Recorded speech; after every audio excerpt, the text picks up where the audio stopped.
Nochebuena. Está claro, el día 24 de diciembre tiene lugar un acontecimiento diferente. Nochebuena se presenta al mundo como la cena familiar por antonomasia, pero más allá de degustar de un espectacular menú acompañado de la familia, esta celebración incluye una gran cantidad de connotaciones.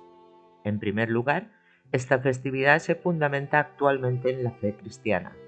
Es decir, Nochebuena no es más que una víspera del día de Navidad que se festeja el 25 de diciembre, una conmemoración del nacimiento de Jesús en Belén, el Mesías de la religión católica. Cabe destacar que la unión familiar es uno de los rasgos más destacados de la fe cristiana. Por ello, la mejor forma de conmemorar el nacimiento de su actor principal es por medio de una cena en la que no falte ni un miembro de la familia. Todos conocemos la teoría del nacimiento de Jesús. No obstante, algunos historiadores no comparten esta tradición, ya que aseguran que esta celebración tiene origen en una fiesta pagana y no en las costumbres cristianas. Un amplio grupo de expertos defiende que esta fiesta estaba relacionada con el solsticio de invierno, una época en la que los habitantes deseaban que las temperaturas no fueran muy bajas para impedir que el frío afectase a la agricultura. Aunque los estudiosos aseguran que el paso de los años ha conseguido transformar esta celebración hasta convertirla en lo que conocemos en la actualidad, una fiesta celebrada tanto por ateos como por religiosos. Turrón. Este dulce consolidado en nuestro país desde hace siglos, verdadero patrimonio gastronómico, tiene mucha más historia de la que podemos pensar. Una gran parte de los estudiosos localizan sus orígenes en la península arábiga, allá por el siglo XI, con el nombre de Turum. El Tratado de Medicinis et Civis Simplicibus, escrito por un médico árabe, es el que ofrece la pista. La teoría apuntaría a su llegada a tierras ibéricas e itálicas, donde tuvo épocas de notable esplendor de la mano de los musulmanes. Otras historias ubican su invención, por llamar de algún modo a su surgimiento, en fechas más contemporáneas, concretamente durante los reinados de Felipe IV o Felipe V, según la versión. En ambas, el turrón surgió como respuesta a un concurso para buscar un alimento que aguantase largos periodos sin deteriorarse, y el nombre por su autor, un confitero de apellido Turrons. Las diferencias las encontraríamos en el contexto. En la historia con el primer monarca, esta convocatoria habría tenido lugar durante el asedio a Barcelona de 1651 y, en la segunda, durante una epidemia. Aunque todo ello se viene abajo cuando en una obra de Lope de Rueda de 1570, el texto La generosa paliza, contenido en el volumen Registro de Representantes, se hace referencia al dulce. Los criados de un señor se han comido su libra de turrones de Alicante, y éste se ceba castigándolos físicamente. Sin embargo, más allá de leyendas, historias y documentación que puedan ofrecernos pistas sobre sus orígenes, lo cierto es que casi cualquier territorio con el biomio miel-almendras en su campo podría ser el responsable de alumbrarlo.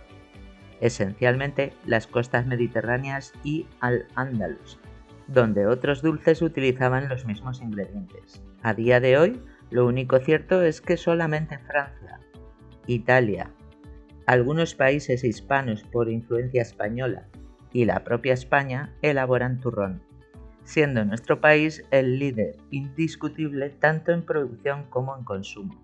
Si contar la historia del turrón resulta complicado porque no hay una, sino varias historias y sobre ninguna hay certeza absoluta, cuando hablamos de las razones que nos llevan a consumir tradicionalmente esta exquisitez en épocas navideñas, nos encontramos con la misma circunstancia.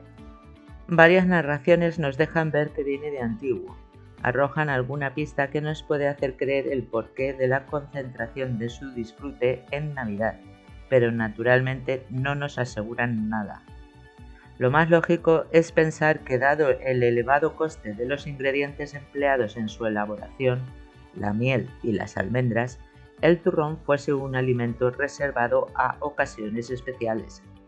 Al igual que el marisco es degustado por muchas familias solamente cuando el árbol de Navidad reina la casa y en muy determinadas cenas o comidas, con el turrón pasaba exactamente lo mismo. No obstante, en diferentes escritos podemos hallar posibles razones por las cuales la tradición es la que es. En el siglo XVI, el escritor, gastrónomo y cocinero del rey Felipe II, Francisco Martínez Montiño, tenía por costumbre servir en la mesa real turrones durante las celebraciones navideñas. El pueblo, entonces, podría haber seguido las costumbres de su monarca. En el mismo siglo, en el año 1582, un documento municipal de Alicante señala que, de tiempo inmemorial, se paga el salario a los trabajadores, con motivo de las fiestas de Navidad, parte en dineros y parte en un presente que se les da de una arroba de turrones. Y en esa misma época se tiene constancia de que en la actual Gijona, entonces conocida como Villa de Sexona, era común la preparación, incluso conociéndose 2 siglos antes, según una obra del cronista de la ciudad, Fernando Galiana Carbonell. El arte mediante el que se elabora el turrón blando, el turrón duro, el turrón de Gijona, el turrón de Alicante, el turrón de Guirlache, el turrón imperial e incluso todos esos nuevos turrones que han ido surgiendo con nuevos sabores e ingredientes es básicamente el mismo desde hace siglos. Primero se seleccionan las almendras que vayan a ser utilizadas, se pelan o no según el tipo de turrón y se tuestan. Al mismo tiempo, en una batidora manual o automática con un recipiente al que se le aplica calor, se mezcla miel con azúcares, aunque al principio estos no se utilizaban, y se diluyen en agua. Si hablamos de turrón blando o de Gijona, la preparación no demanda ningún ingrediente adicional, y como segundo paso solamente queda mezclar las almendras con la masa resultante. Esta mezcla pasará por diferentes procesos para ser refinada y reducida a una fina pasta. Se cocerá una segunda vez durante varias horas y, finalmente, se dejará enfriar, se cortará y envasará. Para el duro, imperial o de Alicante, la preparación añade a la cocción de las mieles, antes de la mezcla con las almendras, la clara de huevo que actuará como blanqueante. Con todo mezclado, el resultante se moldea recubriéndolo con obleas. Así, las tradicionales tortas o las más modernas pastillas de turrón duro quedan listas. Ambos tipos de turrón, también elaborados en menor medida en localidades fuera de la provincia de Alicante, como Casinos en Valencia, Agramunt en Lérida, Castuera en Badajoz y Garrovillas de Alconétar en Cáceres, se encuentran protegidos en Gijona y Alicante por un organismo propio. El Consejo Regulador de Gijona y Turrón de Alicante es el fruto de años y años buscando la protección, defensa y reconocimiento de estos tesoros gastronómicos.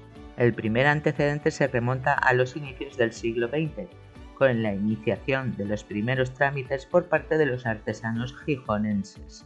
Aquellos intentos parece que no obtuvieron todo el resultado esperado y aproximadamente 2 décadas más tarde, en agosto del 39, el gremio de turroneros de Gijona creó el Consejo Regulador de la exclusiva de la denominación Gijona. Este primer paso no sería total hasta que, superados los años más duros de posguerra, en la primavera del 1950, un reglamento de este consejo regularía su actividad, alcance y actividades relacionadas con la vigilancia y protección de la marca y los sellos de garantía que comenzaron a ofrecer. El organismo pasaría por distintas etapas hasta convertirse en lo que es en la actualidad, una institución que agrupa a los productores que elaboran su turrón, de acuerdo a la norma establecida, y lo hacen en el término municipal de Gijona. Pero como decíamos, además del más clásico turrón blando o de Gijona y turrón duro o de Alicante, en el mercado se encuentran otras variedades. Turrón de Agramunt. A diferencia del duro más habitual, Esta preparación incluye avellanas enteras en lugar de almendras, aunque a veces también puede añadirlas a la receta. Eso sí, solamente de la variedad Marcona. Turrón de yema tostada, tradicional en tierras catalanas e inspirado por el sabor de la crema catalana. Es el resultado del aprovechamiento de las yemas que quedaban para el desecho al emplear las claras en los turrones duros. Turrón de Xerta. Básicamente este turrón es como el duro tradicional, solo que puede cambiar las almendras por las avellanas y siempre se presenta en formato circular como una torta. Y por supuesto los de sabores, que aunque generalmente no siguen recetas tradicionales y suelen ser en esencia bombones de cacao o mazapanes, son llamados también turrones. Así tenemos turrones de chocolate, turrones de coco, turrones de trufa, turrones de mazapán, turrones de fresas y nata, turrones de nata y nueces, turrones con fruta escarchada, turrones a la piedra o incluso turrones de pistacho, por variedad que no sea. Mazapán. Es en las 1001 noches donde primero se habla de este alimento que se usaba para poder soportar los largos días de ayuno durante el Ramadán. Existe una vinculación entre los primeros siglos de ocupación árabe de la península y la introducción de los mazapanes en nuestras costumbres culinarias. El fin de la elaboración de este pan era el de paliar las importantes hambrunas que se padecían en la época. A golpe de maza, con un almírez o mortero, las monjas elaboraban una pasta de almendra cruda y azúcar. Esta masa se dejaba reposar para posteriormente cocerla al horno. Así crearon el mazapán, que en un principio llamaron pan de maza. El mazapán se fue extendiendo por Europa y a partir del siglo XIII se introdujo la elaboración en forma de figuras que eran utilizadas en los banquetes reales como alimento de tránsito entre etapa y etapa de la comida. Nuestros mazapanes por aquel entonces eran denominados sutilezas, obras de arte dulces que reflejaban el poder económico de quienes las consumían. Cuando el precio del azúcar empezó a descender, poco a poco se popularizó su consumo. La asociación del mazapán a la Navidad en España empezó en la época del reinado de Felipe II, quien tomó la decisión de repartir golosinas entre los pobres en época navideña. Con el paso del tiempo y la desaparición de las hambrunas, el consumo de mazapán en Europa ha quedado muy arraigado en las casas por Navidad. Polvorones y mantecados. Para empezar, lo mejor es saber la diferencia entre mantecado y polvorón. Lo más probable es que nadie lo sepa, pero los polvorones son un tipo concreto de mantecado que, además de los clásicos ingredientes harina, azúcar, manteca de cerdo y aromas, llevan almendra. La mayoría de la gente no lo tiene claro y la Augusta Real Academia tampoco, porque dice que el polvorón es una torta pequeña de harina, manteca y azúcar que se deshace en polvo al comerla, y el mantecado, un bollo amasado con manteca de cerdo. De hecho, la definición de mantecado es exactamente la misma que en 1734, cuando la RAE incluyó esta palabra por primera vez. Si seguimos ateniéndonos al diccionario, podríamos pensar que los polvorones no existieron hasta 1925, año en el que la RAE introdujo el término. ¿Cómo puede ser esto? Si los polvorones son tan típicos que ya casi se han quedado viejunos y solamente los come la abuela. La verdad es que en los últimos tiempos viven atribulados por la competencia de turrones chocolatosos, panetones y otros dulces que parecen ser el último grito. En estos tiempos que corren, el surtido navideño asoma en las tiendas el 1 de octubre y los mantecados y polvorones se han convertido en moneda de uso corriente para aplacar las ansias prenavideñas. Poco queda de aquella emoción de probar el turrón el día de Nochebuena. y el guirlache, las peladillas y demás compañía festiva sufren en sus carnes la ignominia de ser los últimos en desaparecer de la bandeja. Allá por febrero aún quedan un par de tabletas de turrón duro que tu madre sigue empeñada en comprar. Y hace años que la lotería y el crowdfunding sustituyeron a las cajas de mantecados como fuente de ingresos para el viaje escolar. Aunque en algunos sitios se está retomando esa costumbre y desde hace unos años nuestros estudiantes nos los vuelven a ofrecer y así sacarse un dinerillo para tan ansiado viaje de fin de curso. Parte de culpa la tenemos nosotros, tan habituados actualmente a dulces y caprichos diarios que los postres típicamente navideños, esos que hace 100 años resultaban néctar y ambrosía, nos parecen poca cosa. Y no lo son, por un lado porque están buenísimos y por otro porque son símbolo de nuestra historia, testigos de la evolución gastronómica de nuestro país. Como todo alimento tradicional que se precie, el mantecado tiene sus propias leyendas urbanas y mitos fundacionales. Aunque algunos datos de su historia sí están demostrados, otros se dejan llevar un poco por el fervor de vamos a buscar un inventor ilustre a esto, y, copia-pegados hasta la saciedad, acaban en el batiburrillo de internet. La historia del mantecado polvorón se puede leer en Wikipedia y en otras fuentes como esta, dedicada al origen del clásico dulce de estepa. Según ella, el nacimiento de los mantecados se habría producido en América, y nada más y nada menos que el mismo Cristóbal Colón los habría descubierto allí. Al parecer, los diarios del primer viaje del almirante incluirían una frase tal que los indígenas de la isla toman productos sencillos como ensaladitas de tomate, buenos guisos que llaman jalapeños y unos panecillos a los que le dicen mantecates, dulces pero de los que no se debe abusar. Dejo a la inteligencia del oyente la deducción de que A. El tomate, antiguamente tomat, no se descubrió hasta la conquista de México. B. No parece propio de capitanes de la mar océana decir ensaladita. Y C. Este texto no aparece por ningún lado en los extractos del diario colombino transmitidos por Bartolomé de las Casas. Pero hete aquí que los mantecates aparecen más veces en nuestra historia. Primero en una receta del convento de Santa Clara de Estepa, cuna de unos de los mejores mantecados de la localidad sevillana, y luego como inspiración de la fundadora de la empresa La Colchona, de la que hablaremos en un momentito. En la receta del convento, aceite o manteca, chocolate, limón y azúcar, escritas supuestamente por un Diego C. para la marquesa de Estepa en 1702.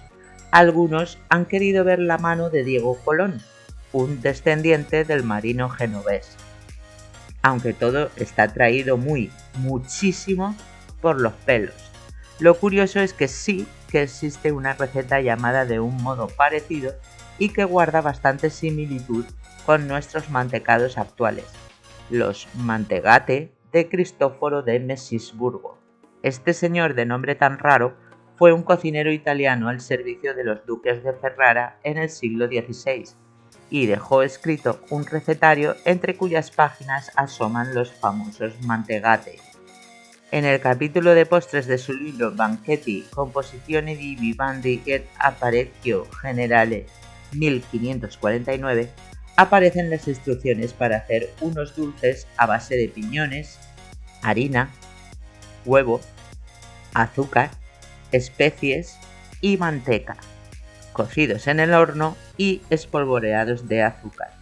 También podría ser que los mantecados, por mucha manteca y mandanga de cerdo que lleven, sean de herencia musulmana, al igual que tantos otros dulces típicos de Andalucía.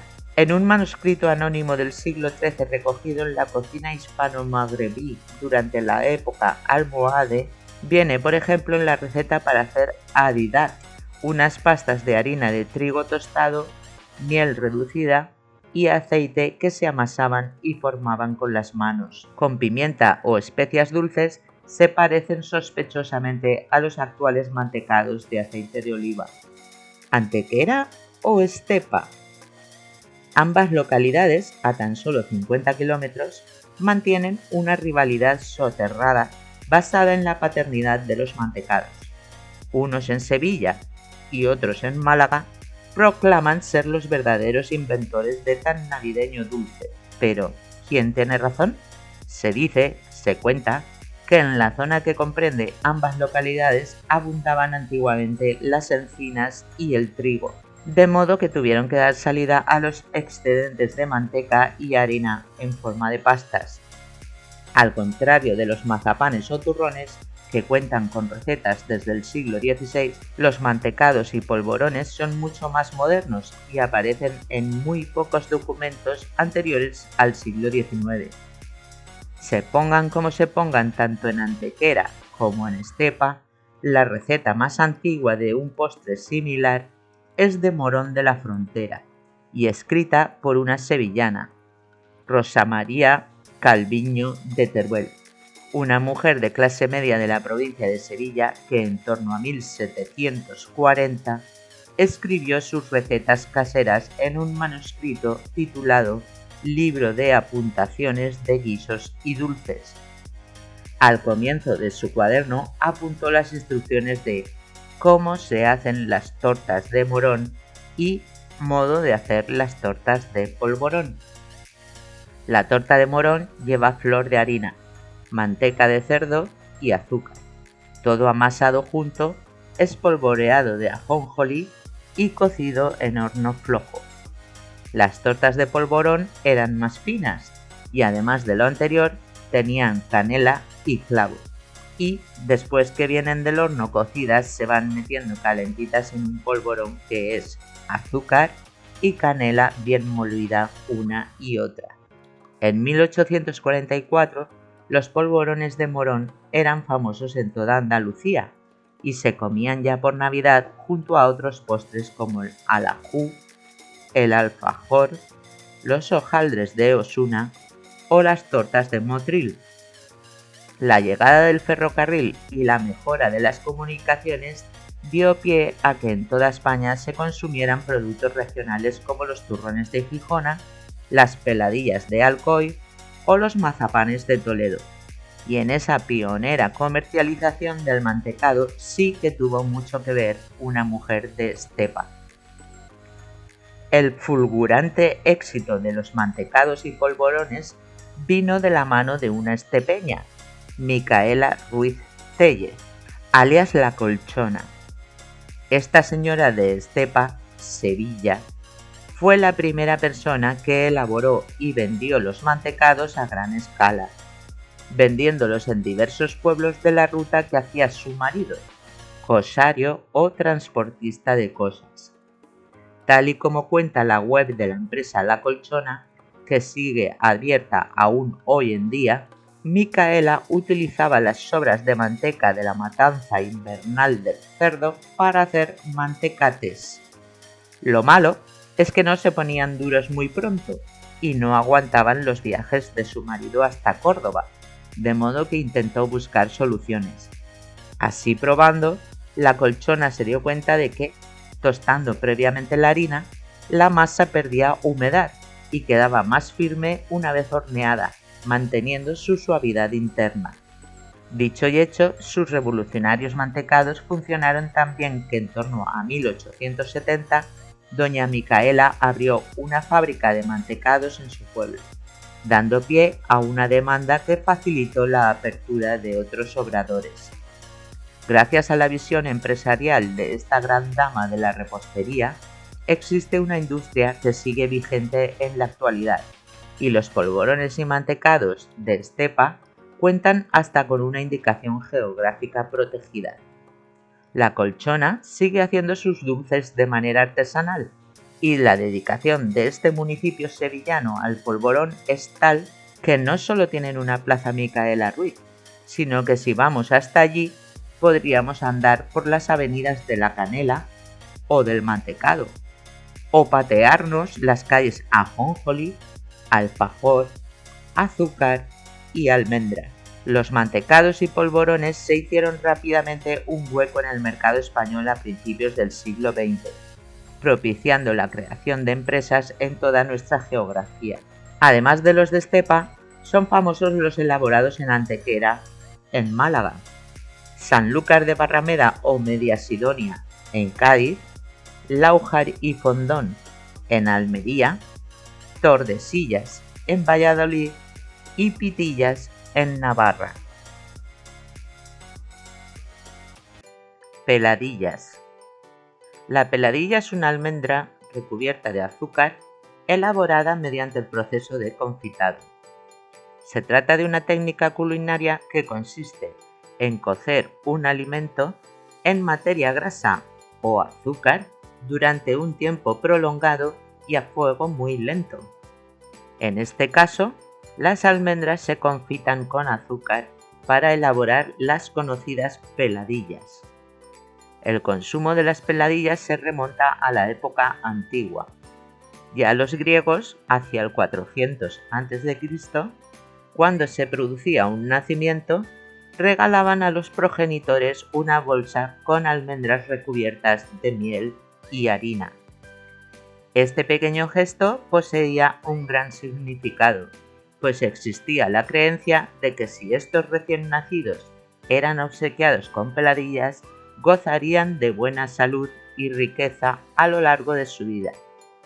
Esta tradición también nos traslada a la cultura romana, donde se aplicó además a los casamientos, con el fin de desear a la nueva unión el don de la buena fortuna y éxito venidero.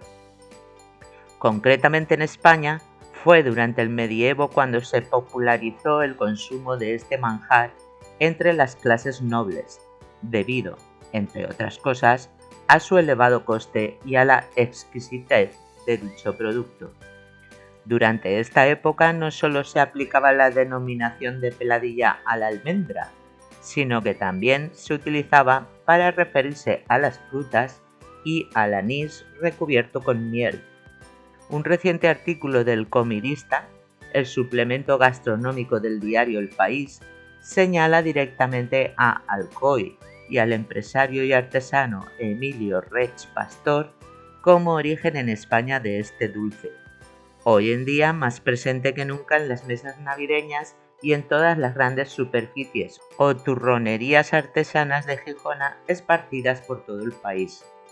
Pero también el Comidista, en un reciente artículo titulado Peladillas, el dulce olvidado de bodas, bautizos y comuniones, dice que dicho empresario no fue el primero, sino el continuador de una tradición que arrancó un poco más arriba, en el municipio valenciano de Casinos, la fábrica de Jarrín y Murgui, en alusión al orensano Manuel Jarrín y la casinense Carmen Murgui, con la cual se casó. Sus peladillas causaron tal sensación que pronto otros maestros turroneros incorporaron el producto a su oferta, tanto en Casinos, que ha llegado a ser conocida como la villa más dulce, como en otras localidades. De hecho, existe una sana rivalidad entre Casinos y Alcoy, donde sus artesanos también han hecho brillar las peladillas. Regalos. Ilusión envuelta en papel brillante. Escondidos en envoltorios llamativos y bajo el árbol el día de Navidad, en forma de cesta los del mundo profesional, bajo la servilleta para sorprender o junto a los calcetines y los zapatos, también los regalos tiñen las viviendas de un clima festivo. Los presentes públicos son una costumbre antigua, la de los aguinaldos para barrenderos, urbanos, carteros o serenos se remonta a orígenes tan antiguos como los romanos. También la cesta tiene origen en la época romana, aunque no se popularizó hasta el siglo XX. Parece que en la Saturnalia romana los regalos eran, en realidad, intercambios, ropa, comida, o útiles a cambio de otros, tal y como sucede en muchos países africanos. Ocurría, sin embargo, que si los presentes no eran correspondidos, se convertían en portadores de malos augurios.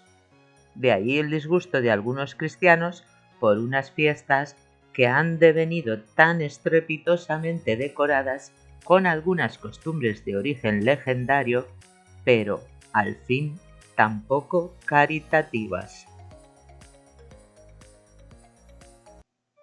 Misa del Gallo. Dentro de todos los acontecimientos religiosos que se celebran durante la época navideña, encontramos la popular Misa del Gallo o Misa de Gallo, que tiene lugar a las 12 de la noche del día de Nochebuena, el 24 de diciembre, es decir, justo al comenzar el día de Navidad.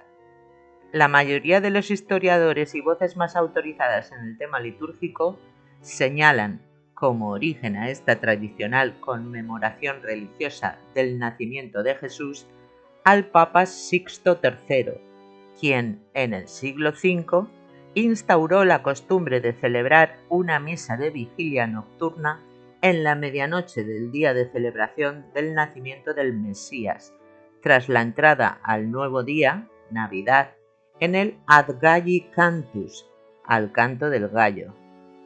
El Ad Galli Cantus se refería al momento en el que empieza el nuevo día y que, según las antiguas tradiciones romanas, este comenzaba en la medianoche en el canto del gallo. Pero, como no todas las fuentes están de acuerdo con este origen, hay quien lo coloca en una antiquísima fábula que cuenta que durante el nacimiento de Jesús había un gallo en el establo, el cual fue el primer ser vivo testimonio de tal acontecimiento y el encargado de pregonarlo, primero a la mula y al buey, después a los pastores y sus ovejas, y por último a las gentes que vivían en los alrededores. Y, por tanto, la venida al mundo del Mesías fue anunciada ad galli cantus, es decir, al canto del gallo. Otra teoría poco documentada y que carece de bastante credibilidad sostiene que el nombre se debe a que, antiguamente, en algunos países el menú de la cena de Nochebuena estaba compuesto por un gallo asado. También hay quien asegura que el nombre de la Misa del Gallo tiene su origen en la celebración de esa misma en la Basílica de San Petrum in Gallicantum, San Pedro en Gallicantu, en Jerusalén. Esta iglesia tomó su nombre del episodio evangélico que relataba cómo Jesús advirtió a Pedro que éste le negaría 3 veces antes de que el gallo cantase. Lo que sí sabemos es que esta tradición navideña de origen cristiano se lleva celebrando desde hace siglos en honor al nacimiento de Jesús durante la primera hora de la Navidad, es decir, de madrugada. Aunque es de arraigada costumbre celebrarla a medianoche, en algunas ocasiones el horario de la misa se adapta a las necesidades de la comunidad y puede adelantarse. El caso más señalado es el del mismísimo Vaticano, ya que por razones de salud del Papa la misa se oficia a las 22 horas. No olvidemos que al día siguiente, 25 de diciembre, día de Navidad, el Papa también pronunciará la bendición Urbi et Orbi desde el balcón central de la Basílica de San Pedro. ¿Y qué es eso de Urbi et Orbi? La traducción literal es ciudad y orbe, pero su significado es otro. En latín significan a la ciudad, refiriéndose a Roma, y al mundo. Eran la fórmula habitual con la que empezaban las proclamas del Imperio Romano. En la actualidad es la bendición más solemne que imparte el Papa, y solo él, dirigida a la ciudad de Roma y al mundo entero. La bendición Urbi et Orbi se imparte durante el año siempre en 2 fechas, el domingo de Pascua y el día de Navidad, 25 de diciembre. Se hace desde el balcón central de la Basílica de San Pedro, llamado por eso Balcón de las Bendiciones, adornado con cortinas y colgantes y con el trono del Papa colocado allí. Y para ella, el Papa suele revestirse con ornamentos solemnes, mitra, báculo, estola y capa pluvial, y va precedido de cruz procesional y acompañado de cardenales diáconos y ceremonieros. También es impartida por el Papa el día de su elección, es decir, al final del cónclave, en el momento en que se presenta ante Roma y el mundo como nuevo sucesor de San Pedro. La característica fundamental de esta bendición para los fieles católicos es que otorga la remisión por las penas debidas por pecados ya perdonados, es decir, confiere una indulgencia plenaria bajo las condiciones determinadas por el derecho canónico: haber confesado y comulgado y no haber caído en pecado mortal. La culpa por el pecado es remitida por el sacramento de la reconciliación, confesión, de manera que la persona vuelve a estar en gracia de Dios, por lo cual se salvará si no vuelve a caer en pecado mortal. Empero, la pena debida por esos mismos pecados debe ser satisfecha, es decir, se debe reparar y compensar el desorden introducido por el pecado, lo cual se lleva a efecto por medio de la penitencia impuesta en el sacramento, por medio de otras obras buenas y, en último caso, por medio del sufrimiento del purgatorio. Dado que la indulgencia plenaria remite completamente esa pena debida, el fallecido sin haber caído nuevamente en pecado no ha de pasar por el purgatorio y accede directamente al cielo. De acuerdo a las creencias de los fieles, los efectos de la bendición Urbi et Orbi se cumplen para toda aquella persona que la reciba con fe y devoción, incluso si la recibe a través de los medios de comunicación de masas, televisión, radio, internet, etc. Día de Navidad. Alrededor de 2.000 millones de personas celebran cada año el nacimiento de Jesús de Nazaret en la Palestina ocupada por los romanos hace 2 milenios.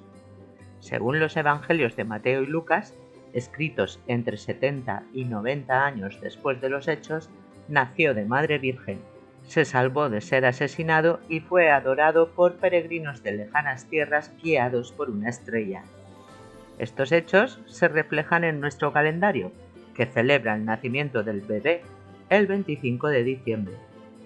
La historia de la Navidad persigue engrandecer los orígenes de Jesús de Nazaret. Para resaltar el nacimiento del hijo de un carpintero, es presentado como concebido virginalmente, del mismo modo que otros grandes personajes, Alejandro Magno, Augusto y Platón. Y es elegida la aldea de Belén para vincular a Jesús con la profecía de Miqueas 5:1-3. Y tú, Belén, tierra de Judá, no eres, no, la menor entre los principales clanes de Judá, porque de ti saldrá un caudillo que apacentará a mi pueblo Israel. No obstante, un gran número de investigadores difieren en que Jesús haya nacido en esa fecha o incluso en el año 1 después de Cristo. La mayoría de los historiadores creen que la Iglesia Católica Romana estableció el 25 de diciembre como el día en que se celebrara la Navidad, una de las festividades más importantes del cristianismo, debido a que coincidía con el solsticio de invierno y el antiguo festival romano de Saturnalia, donde se adoraba al dios Saturno. De esta manera, la Iglesia podía cooptar la fiesta popular, así como las celebraciones invernales de otras religiones paganas, como Yule de los celtas. Lo cierto es que nadie sabe con certeza cuándo nació Jesús. Algunos académicos creen que nació entre el año 6 a.C. y 4 a.C., basándose en el pasaje bíblico que relata la matanza de los inocentes instigada por el rey Herodes, quien se cree murió en el año 4 a.C. De acuerdo con la Biblia, el gobernante de Judea ordenó la muerte de todos los niños menores de 2 años de edad en un intento por matar a Jesús. Otros se basan en las estrellas para determinar el año en que nació Jesús, intentando relacionar la estrella de Belén que guió a los Reyes Magos con un evento astronómico real.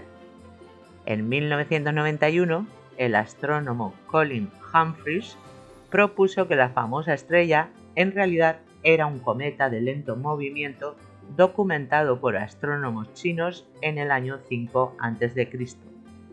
En 2008, el astrónomo australiano Dave Reneke declaró que la estrella de Belén podría haber sido la unión de Venus y Júpiter que creó una luz brillante en el cielo. Utilizando modelos computacionales, determinó que este extraño fenómeno había ocurrido el 17 de junio del año 2 a.C.